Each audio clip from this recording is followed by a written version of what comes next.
KPM. Selamat pagi dan salam sejahtera. Berjumpa kita sekali lagi dalam rancangan Minda Juara dan saya Aruna.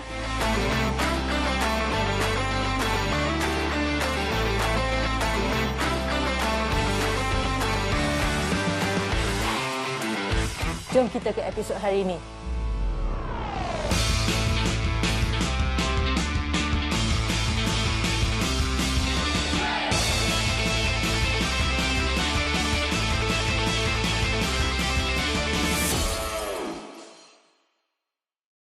Dan episod hari ini adalah motivasi dalam sukan.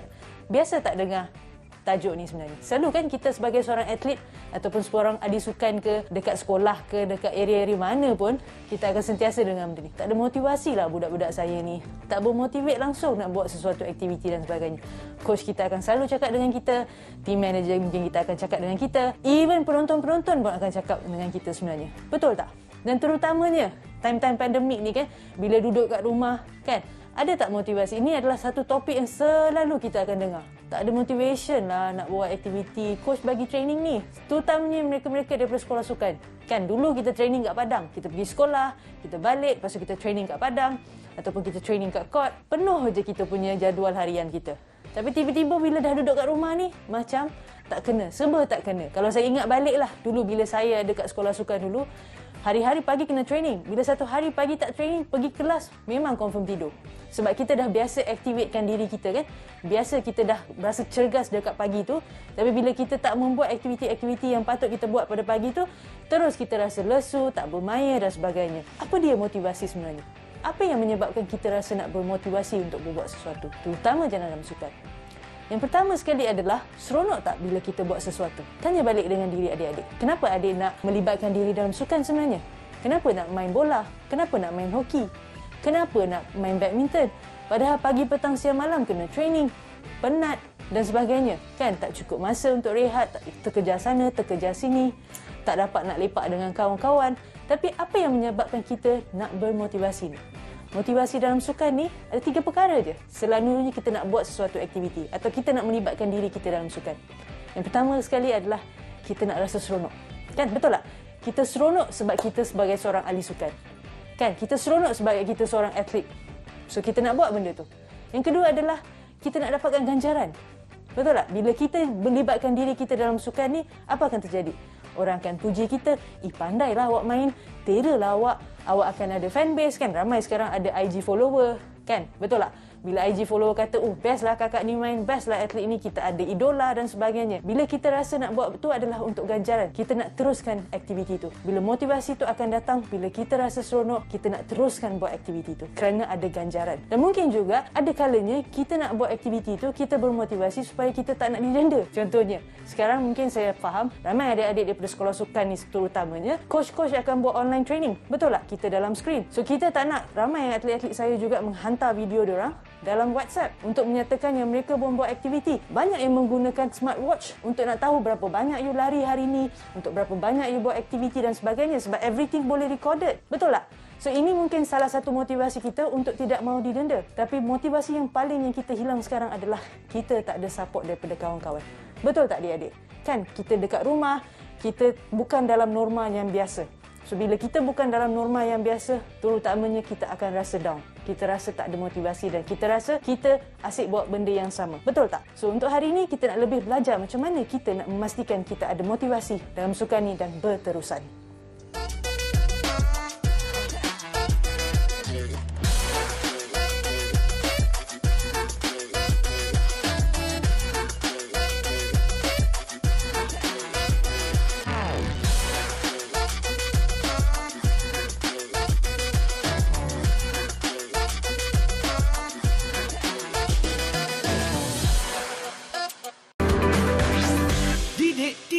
KPM.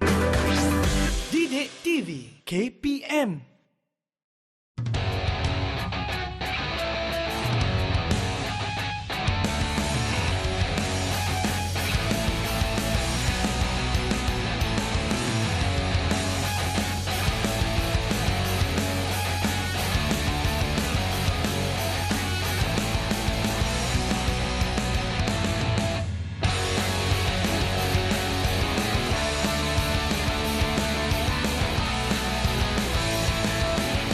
Okey, tadi kita dah tahu kan kenapa kita mungkin tak bermotivasi. Dan untuk sekarang, kita nak tahu tips-tips macam mana kita nak teruskan motivasi dalam time-time pandemik. So, kita ada 5 perkara yang kita nak tengok. Selalunya saya akan banyak bagi tips kan. Saya rasa ini akan membantu adik-adik untuk nak dapat follow. Secara saya hanya bercerita, tetapi tips-tips ini dan saya percaya di mana kita akan tengok apa yang kita boleh buat dan apa yang kita boleh kawal. Yang pertama sekali adalah hala tuju. Saya asyik terangkan pasal benda ni kan. Hala tuju. Apa matlamat adik nak buat aktiviti tu? Contoh, sekarang adik ada kat rumah kan untuk pandemik. Adik-adik yang atlet daripada sekolah sukan, negeri ke, negara ke, atlet daripada sekolah ke, tak kisahlah anda atlet daripada mana. Apa yang hala tuju anda? Ke mana anda nak pergi? Of course, kita tak ada competition. MSSM mungkin tak akan berlaku pada tahun ini. Atau siapa yang dah ada MSSM, tahniah, dah habis.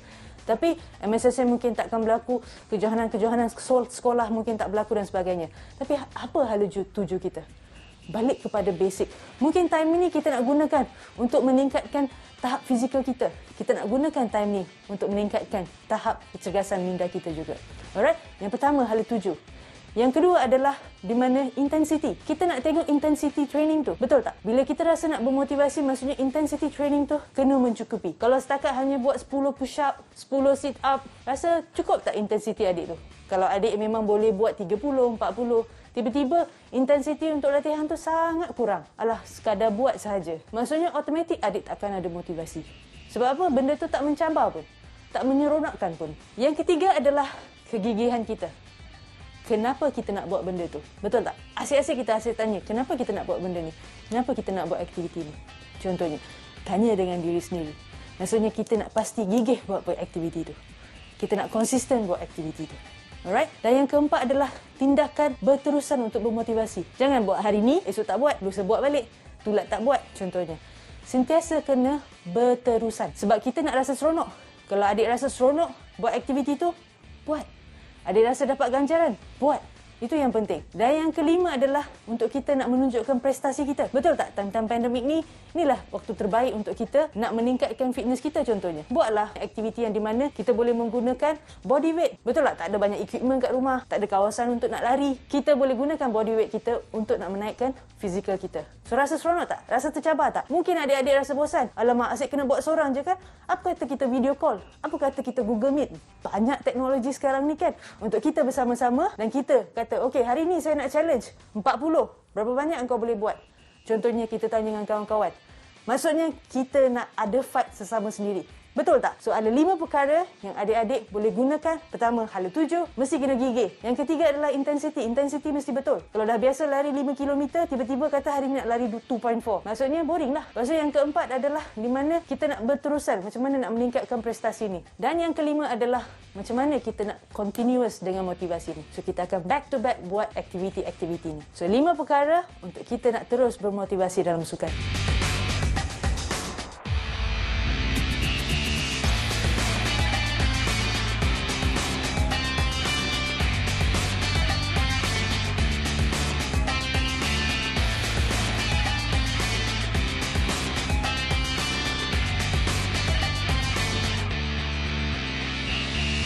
Tadi kita dah tahu dah macam mana cara-cara kita nak bermotivasi dalam sukan kan. At least kita nak push diri kita untuk rasa seronok, rasa tercabar dan kita nak buat perkara tu. Dalam motivasi ni sebenarnya kita ada 2 perkara atau 2 motivasi yang selalu adik-adik dah biasa dengar.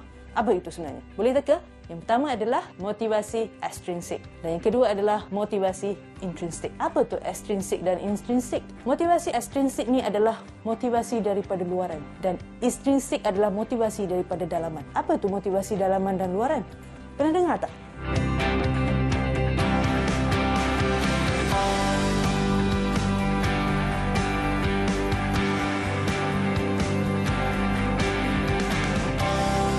Adik-adik, apa beza motivasi extrinsic dan motivasi intrinsic?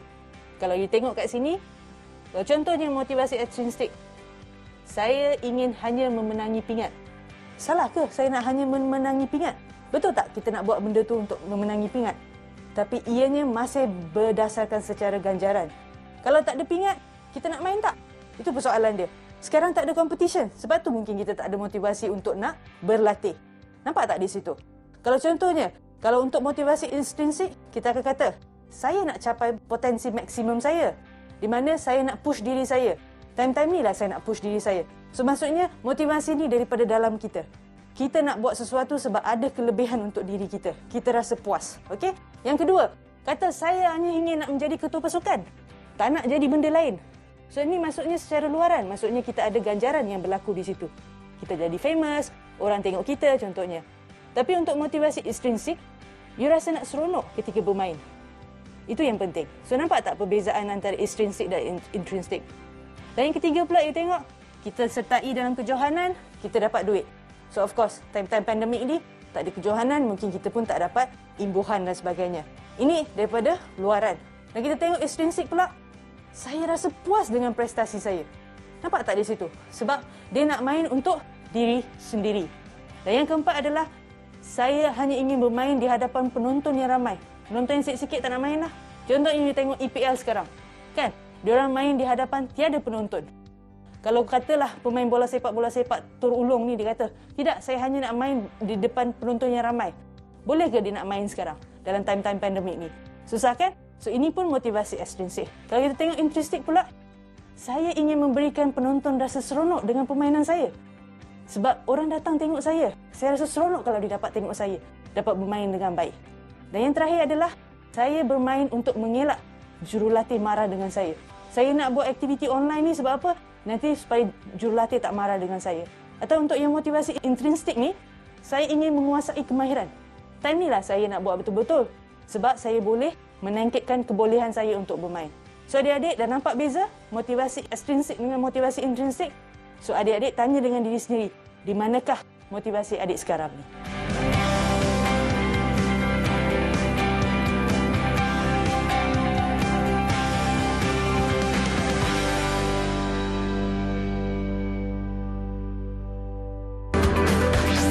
Didik TV KPM.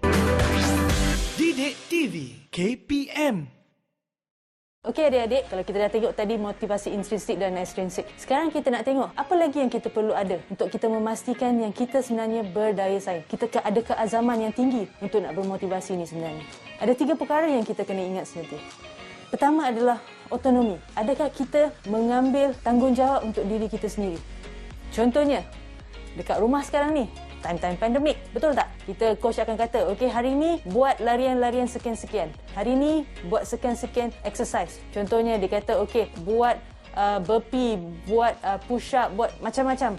Dia akan kata, okey hari ni make sure yang you drill bola. You buat aktiviti untuk sepak bola, untuk buat hoki dan sebagainya. Dia dah ada bagi jadual untuk anda. Adakah anda bertanggungjawab untuk buat planning sendiri? Pukul berapa nak kena bangun? Sebab coach dah bagi kepercayaan pada adik. Maksudnya, adik kena ambil tanggungjawab. Itu yang pertama, autonomi. Bila kita ada autonomi, automatically kita akan rasa bermotivasi. Sebab kita apa ada? Kita akan ada jadual untuk kita ikut. Betul kan?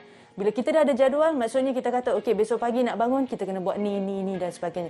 Daripada bangun pagi, tak tahu nak buat apa. So, lagilah kita akan macam melengah-lengahkan masa. Betul kan? So, autonomi itu sangat penting.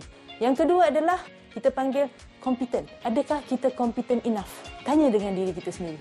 Adakah saya seorang pemain bola jaring? Adakah saya pemain bola sepak? Adakah saya pemain badminton? Adakah saya pemain squash? Adakah pemain apa sahaja? Adakah saya competent?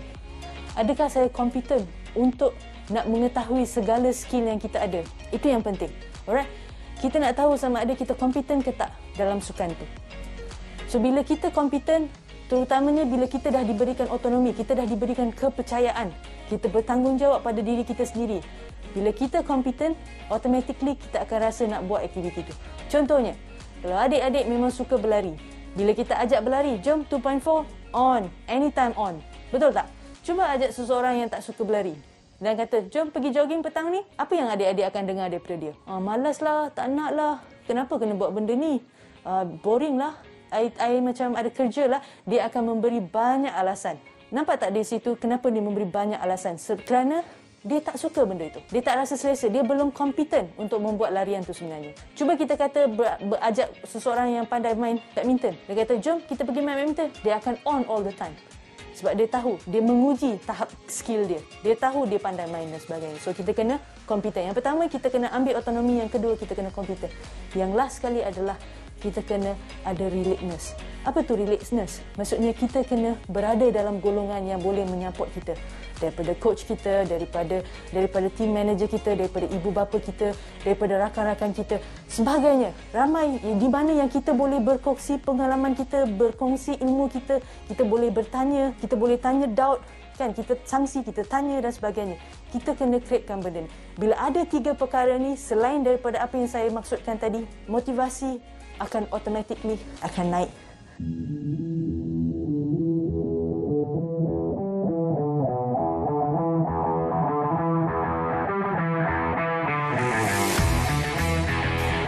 So, maksudnya time-time pandemik ni, bila kita kata saya tak ada bermotivasi, maksudnya tanya balik dengan diri kita, adakah kita otonomi, adakah kita mengambil tanggungjawab untuk aktiviti tersebut, adakah kita kompetent untuk membuat aktiviti itu, adakah kita tak nak buat sebab kita rasa kita tak cukup bagus lagi. Dan ketiga, adakah kita bersama dengan rakan-rakan sepasukan kita, mungkin bukan secara di alam realiti, tapi mungkin kita boleh secara alam maya sebenarnya. Time-time ni kita gunakan teknologi.